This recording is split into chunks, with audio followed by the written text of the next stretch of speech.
less about the big new policies costing billions. A lot of people don't even know what a billion is, or the fiercely contested issues that fix in voters' minds. Instead, it's more likely to be things they can actually relate to that stick. Like Scott Morrison heading off to a holiday in Hawaii while Australia burned. Bill Shorten's infamous run-in with a shop assistant over a sausage roll. That handshake between Mark Latham and John Howard. Even my old boss, Tony Abbott, munching on a raw onion during a farm visit. But I reckon it's the Prime Minister's new $4.3 million beach house in Copacabana that could now frame him forever. If nothing else, it says he's tone deaf, and as I warned last night, this will have blown up big amongst his backbenchers, and looking at all the unnamed MPs going ballistic in the media today, it certainly has. Now, this is someone who's spent years burnishing his working class credentials. The Housing Commission kid with a mum on the pension, the story he's told us over and over and over again during the election campaign and beyond. I grew up in public housing where my mum lived in the same one house for all of her 65 years. It's how I have got to a position of the son of a single mum who grew up in public housing to be running for Prime Minister of this country. One of the reasons why I'm standing here as Prime Minister of Australia is the fact that I had a secure roof over my head of public housing. Now, good on him, the charitable will say, for trying hard and making good.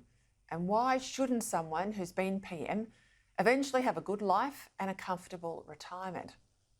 Only the bloke's not retired. He's still Prime Minister and he's asking to be re-elected in the middle of a housing crisis, a cost of living squeeze, with GDP per person going backwards for 6 successive quarters. And sure, a cliff-top mansion might figure in a lot of Australians' dreams, but for 99% of the population, they'd need to win lotto to have any chance of moving in to his Copacabana pile. Now, Albanese had made the right call earlier, putting off his wedding till after the election, because the optics of a fancy reception at Kirribilli House, well, rightly, that would have had taxpayers up in arms. But he should have made the same call about this beach cliff mansion. Yesterday, he told us that he knows what it's like to struggle. His mum did, he said, and sure, his mum did, not him. She raised him as a single parent on a pension.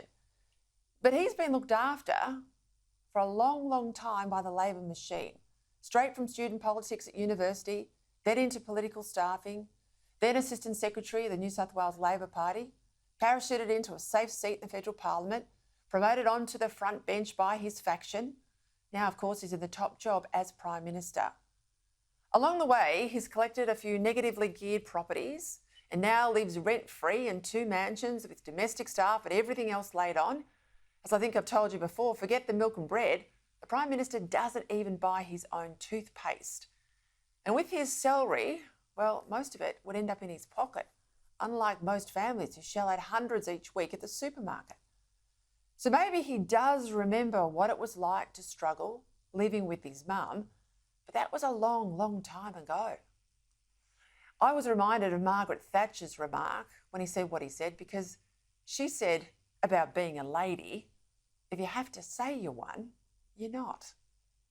The inescapable conclusion is the PM is thinking of his future with this purchase, not ours. He's either out of touch or he's got half a foot out the door, maybe both. Either way, it smacks of arrogance to think he could buy a place back in September, not say a word about it, and think Australians would never find out. But as cranky as taxpayers were today on Talkback, I can tell you his marginal seat MPs are much angrier.